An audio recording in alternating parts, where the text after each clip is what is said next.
Belle Iris stood motionless amidst the grey stone trees of Cachalar.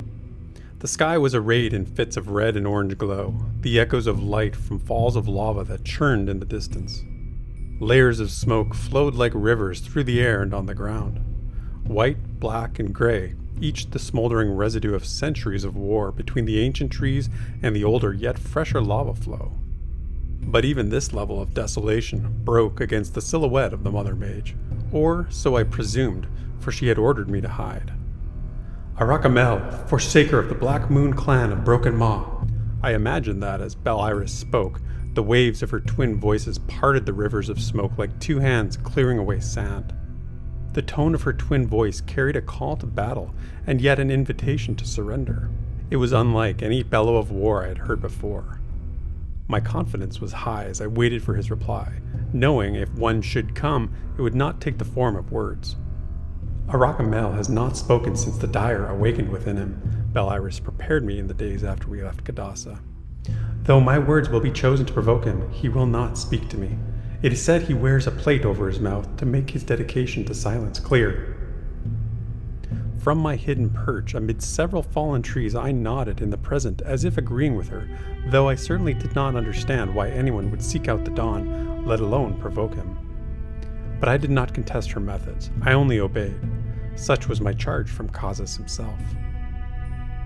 I should say that I obeyed in part.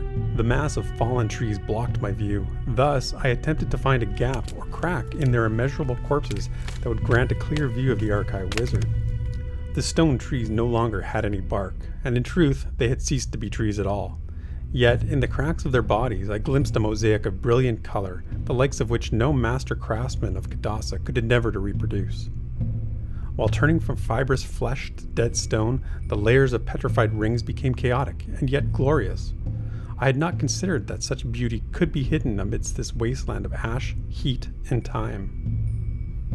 I brushed my hand along the fissures of one such tree, whispering a song of the dwarven queen Rite, humbled as if I were touching her very own crown. I traced the radiant crack in the tree up and over its body, hoping to find a loose splinter I could take with me. I was greedy, yes, but for a good thing. As I reached the top of the fallen tree, my eyes fell upon Arakamel, holding Belle Iris by the throat, her booted feet pointed toward the charred earth. Like the great stone trees, she was regal but motionless. The pressure of the dawn's fingers began to crack the outer husk of her lifeless body. Even from a distance, I could hear the strain of her skin giving away, gripping my heart as forcefully as he was clutching her throat. Arakamel's skin was white as ash and covered with blood-red runes, his musculature wider and thicker than any ogre I had ever seen before. His dead black eyes stared directly into the lavender crystal counterparts of the Mother Mage, yet I saw not even a glint of fear within her, or within him. I could suffer no more hiding from the beast of Cachalar. I withdrew hammer from my back, descending the body of the fallen tree as fast as my legs could carry. I did not know where to strike such a creature, only that I would have one opportunity. I whispered a cadence of surety, imbuing all that I had learned from my father and the mystic adepts into the force and precision of my swing. Eteam, Galdru Rain. Eteam, Faldru Thane. As I spoke, the weapon of my ancestor Thanes gained weight in my hands, and the twin heads of hammer became malleable and chose a new form. The mystery of these words I dare not write down, nor the source of their power. Indeed, I have not written them as they were truly spoken, nor do I record the new form hammer took in my hands. It was as if they were each mighty arms that had suddenly come alive with the flow of blood. I would bring their power to rest on the nape of the pale ogre's neck. As I sped towards him, it was as if nothing else existed in all of Terminus but that precise spot. I held hammer low and gained speed, leaning into the air in front of me. I was too fast for Arakamel. His massive shoulders did not turn at my approach. His black eyes did not even glint with my reflection. Though the starkness of his skin gave the dawn the appearance of an apparition, it seemed that I was the ghost of our encounter.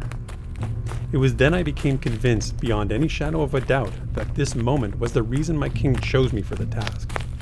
And not for me, but for my weapon. For hammer. Belle Iris lifted her right hand and sent a blast of air against my throat, just as the force of my arms brought the new head of hammer up toward the naked nape of Arakamel's neck. My strike missed him by a hair, catching only the smoke behind him, leaving trails of gray curling against his skin. Though the violent force of that gust alone would have knocked over any of my brethren, the ogre did not move even a muscle. I tumbled to the ground, rolling in a cloud of ash and calamity. I did not stop until my head struck the base of a petrified stump, cracking my helm and blocking my vision. In a moment, I was aware, turning quickly to see Aracamel set Belle Iris down on her feet. She bowed her hooded head to him slightly, and I thought I sensed a tremor in her movement. Aracamel turned and strode away, pulling the black-bladed weapon known as Moonfell from the stump above my head in one splendid motion. The ogre I had heard the legend of, but his weapon I had not. In his hand it moved as majestically as a dancer's staff, humming a pitch that seemed utterly unlike the screams of death it no doubt brought to his victims. "You ought to have stayed hidden," Belle Iris spoke, one of her twin voices raspy and strained, the other so light and graceful I thought she must have another head hidden under her hood. "Fortunately, we fared well enough to proceed." I exhaled forcefully, as much from disappointment as satisfaction at her revelation. The Archai reset her hood and tilted her head to the side. "Were you badly injured?" she asked. That night we rested at the edge of a simmering pit of lava, the heat of which gave my body aches. Aracamel had arranged several of the fallen trees in the form of a V, giving a measure of protection from the ash storms that were said to frequent Cachalar, though I could not imagine him needing such protection for himself. With the peerless blade of Moonfell, he had cut a wide seat out of a stump of one of the trees, with a large, spiny hide over the back. In the light of the lava pit, the exposed mosaic of the petrified rings draped a veil of colors over the black and gray of everything else. In his seat, Aracamel looked like a warlord of myth, resting on his thrones after years of bloody conquest. Yet I wondered if any other mortal had ever seen him there, besides the Mother Mage and myself. "He was reading me," Belle Iris spoke, her voice is gentle but unapologetic. "Or rather, the dyer was. I was in no danger."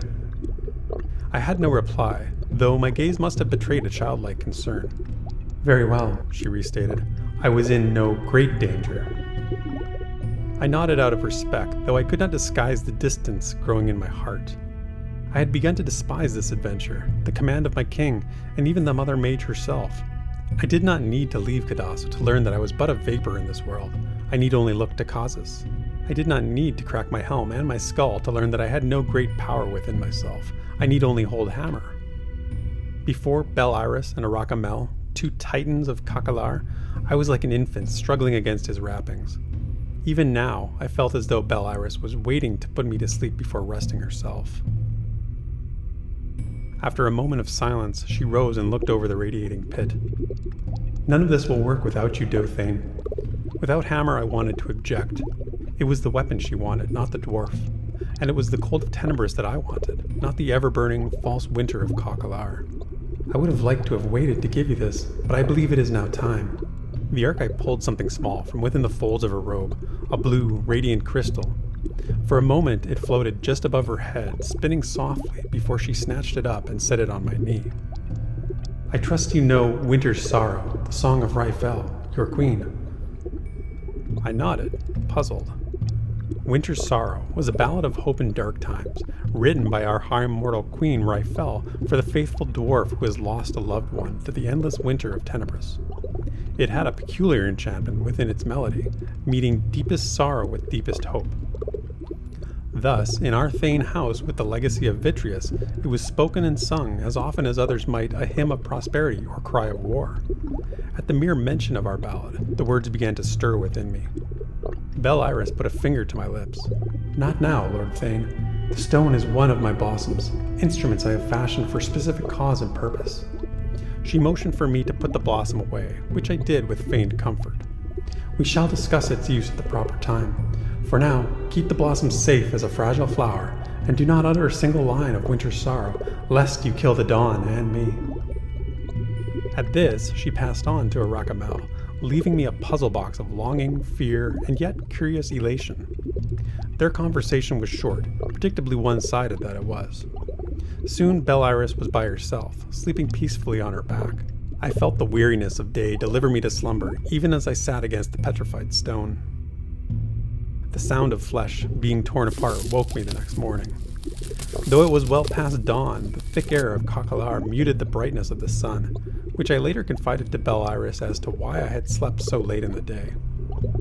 Arachamel was off his throne, the carcass of whatever large, armored creature that dwelt in the forest hanging upside down from a rope thrown over a tree. I should say that half of the beast was hanging, for the side with the head was cooking nicely on a spit over a lava pit. I was famished at the time, though that feeling would soon be taken care of. The Dawn was resting against the trunk of a tree, next to the severed corpse of the creature. With one clawed hand, he reached into the body and withdrew a large chunk of meaty flesh, the fibers so fresh they smoked in the air. Hot blood ran over his hand, pooling in drips beneath his fingers. Then he stared at the meat and waited, watching it bleed in his palm for a curious amount of time. I did as well, unaware that I was so fixated until the meat began to disappear into his hand. It did not happen all at once. At first, his desaturated skin began to ripple, pressing against the edges of the meat like a swarm of worms feeling for moist ground. Then, in sickening silence, ribbons of the warm flesh began to pull into his hand, that is to say, into his physical hand. The creature's flesh dissolved like salt beneath a stream of water, eaten away until there was nothing left. Not even the blood that had pooled beneath his palm remained, and I swear that even the hairs on the back of his hand were left clean.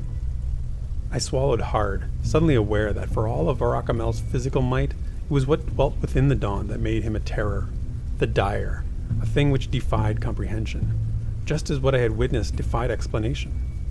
I thought of the same hand dug into the neck of Belle Iris, and I wondered what manner of war had been fought between them the previous day. For the first time in my life, Hammer seemed unfit for a battle.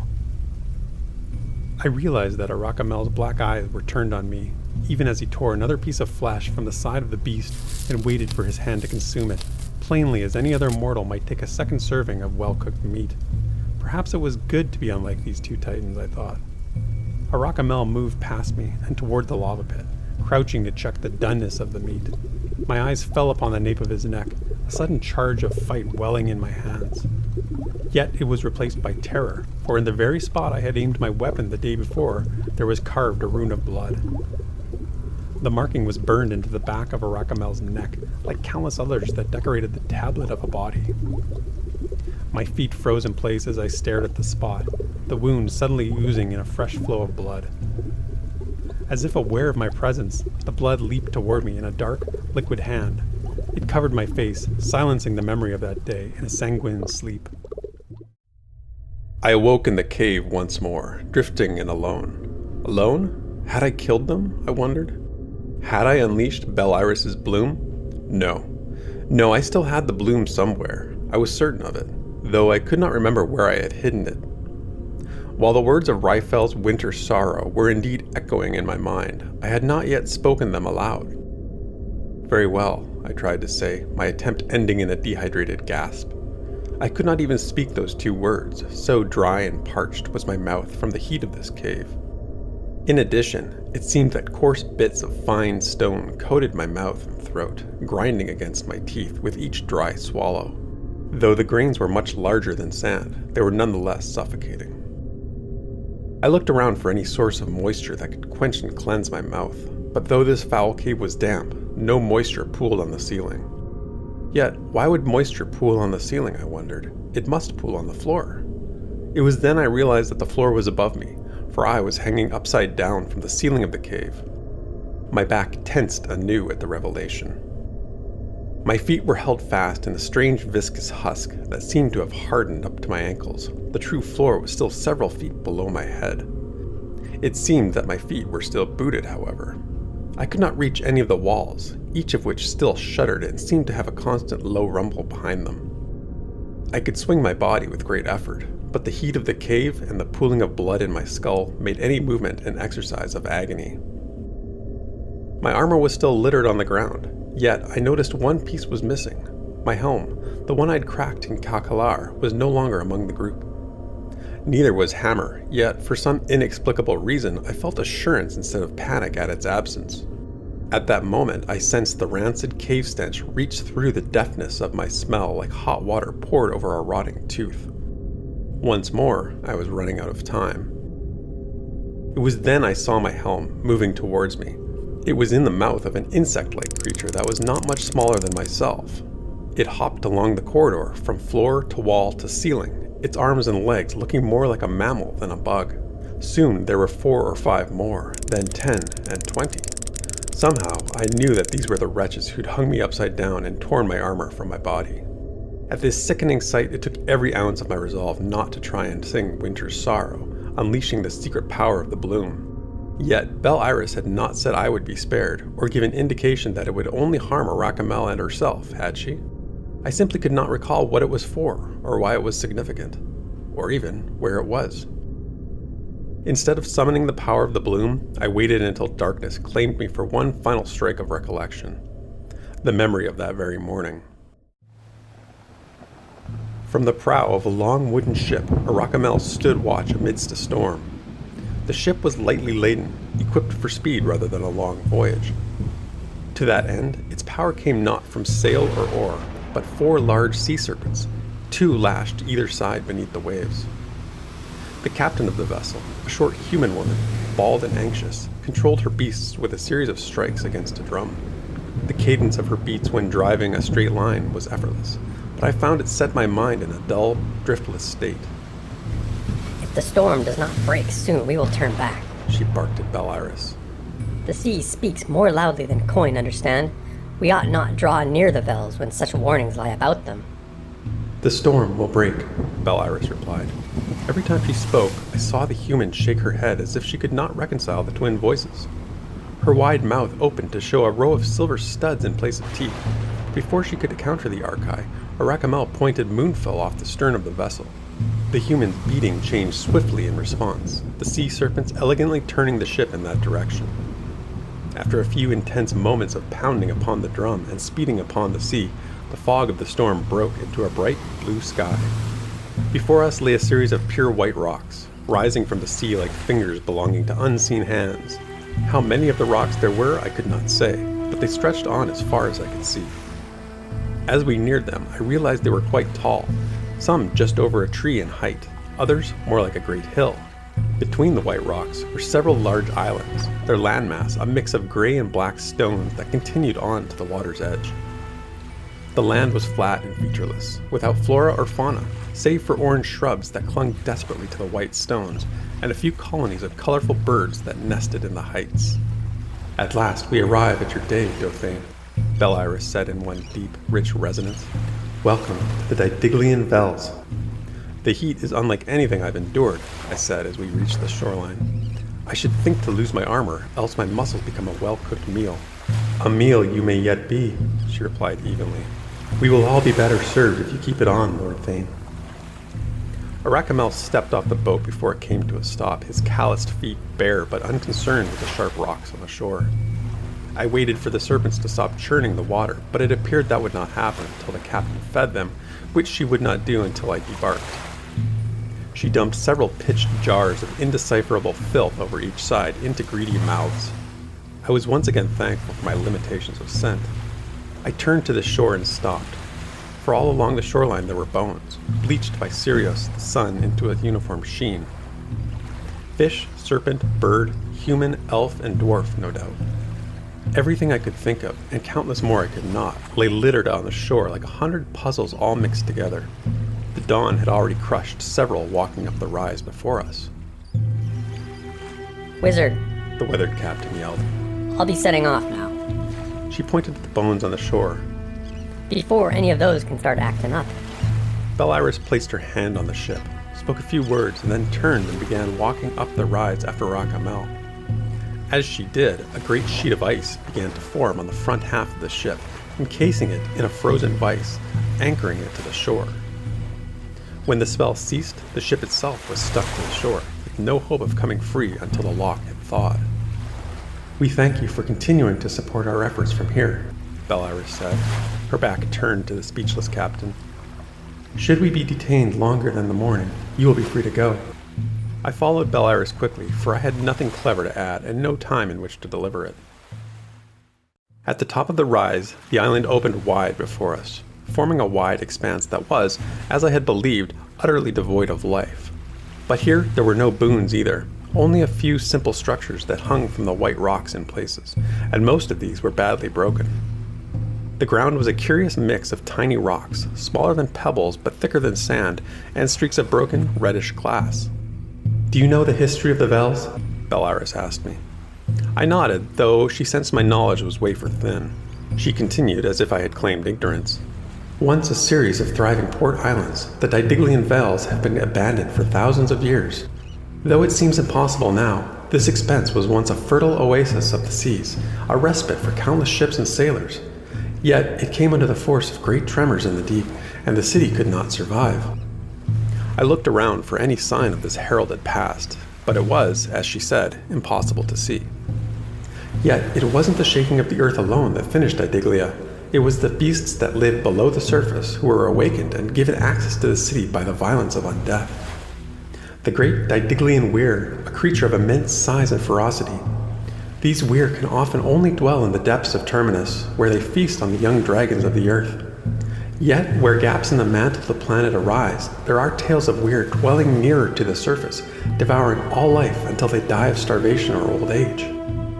At this, I heard the drumbeat of the captain begin again, though somehow it seemed as if she stood right between us. "We will coax a weir out of hiding, Dauphine. You will be our bait." Suddenly I woke once more.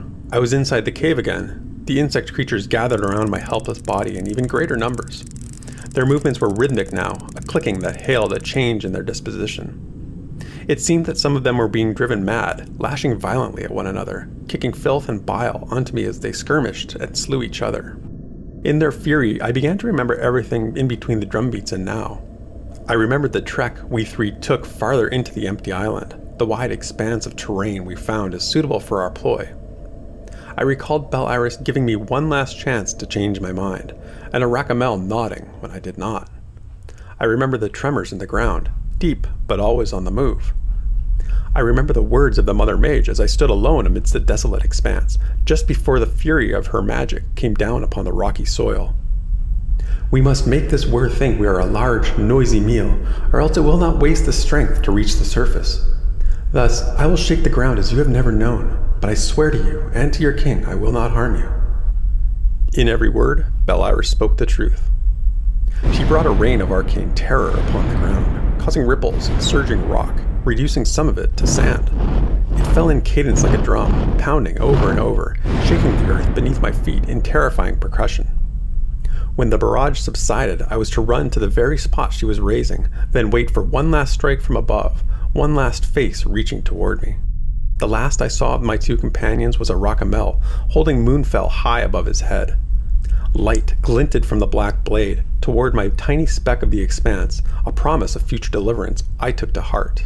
Then the weir broke through the earth, its body larger than any creature I had ever seen, surging through the air with a terrifying roar. The weir bowed back toward the earth suddenly, its unbreakable beak open wide, cut into 6 parts, just as Bel-Iris had described, though thereafter I confided to her that such depth of detail would not be necessary. Yet it was not this beak I was concerned with. It was the things that hid on the wall of flesh behind the beak, a curious artifact of the creature's creation. 6 massive eyes, 5 searching for the non-existent party, and 1 trained wholly on me. The creature hissed in disappointment and dove at me, swallowing my entire body and turning everything black. Thus, I was never in a cave, but inside the weir.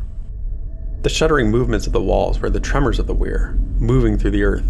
It seemed it was angry, perhaps even furious at our deception. Bel-Iris told me these weir were now very old, likely near starvation and exhausting Didiglia as a resource ages ago, though some cultures over the centuries had used the islands as a prison colony, with obvious results, and some believed the ruins of the port to be laden with hidden riches. The insects living inside the weir were welcomed guests, cleaning whatever meals the parent creature swallowed, and tossing the body into the acid pit of the weir's stomach. This was the stench I had smelled. In turn, the weir kept the insect species alive by letting them nest and nibble on its insides, forming a twisted symbiosis. The eyes of the weir were our prize. For reasons I was not permitted to know, Bel-Iris, Causus, and yes, even the Dawn wanted one. But there was no way to access them from outside, for the beak was truly unbreakable. Thus, some unfortunate soul needed to venture within the beast, one who would not faint at the stench, at least not right away. Lastly, someone who would not forget where they placed Belle Iris's bloom, and I had not, for it was locked safely away in the heel of my boot, fastened to the ceiling of the weir's four-stomach chamber. Thus, as the insects worked themselves into a greater frenzy, I began to sing the words of Ryfel's Winter Sorrow. My mouth was still parched and caked with the soil of the surface, yet I found a strange cold filling my mouth even as I spoke the words aloud. Mercifully, I did not have long to wait, though neither did I have long to prepare myself. The endless winter of the tenebrous tundra was unleashed within the body of the weir. There began a bright, radiant glow that arrested the furious insects and caused them to click into slow, curious movements. The Didiglian lurched suddenly, as the incandescent light became a wind, then frost, then storm, and last a blizzard. Wherever the blue light traveled, frozen death followed, snaking up and down the cavernous throat of the writhing beast, pushing it violently toward the surface. The entire space froze, then cracked, then froze again, and I hung amidst it all, wondering if this was at long last the moment the tenebrous would claim my life.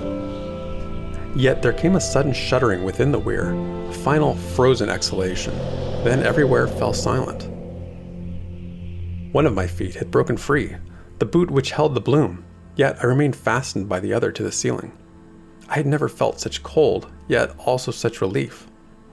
I was not my father, but I had won such victory as him, defeated as I must have looked at the time. The bloom let out a few final rays of blue, illuminating the ice-laden belly of the beast and all its insectoid decorations, then turning into a quiet crystal once more. I was shivering in the dark for whatever came next, yet once more, I need not wait long. The belly of the Didiglian opened in a long, wet gash, layers upon layers of membranes sundered with a series of powerful strokes, each one louder and closer than the previous. I knew the sound of that blade, remembered its melodic hum. It was Moonfell, cutting through the body of the Didiglian with rhythm and zeal. With one final stroke, the light and sound broke open the darkness. The clawed hands of Arakamel rent the wound even further, wrenching bone and muscle apart in a final sustained tear. The dawn brought light to my upside-down form, revealing the matted mess of frosted hair, blood, and bile that I had become. He walked upon the icy ground, cracking frozen weir flesh with every step. Moonfell released me with one final swing, yet before I hit the putrid innards below, Arakamel caught me under my arm, setting me rightly upon my feet. He moved on toward the head of the weir, seeking out the eyes from within the creature itself. I drained my lungs of the last of the foul air, which the freezing had graciously reduced to within mortal tolerance. I looked after my armor, with great effort releasing it from the hold of the frozen liquids and insect bodies. It was worse for wear and would need mending, but it had endured a great trial as I had.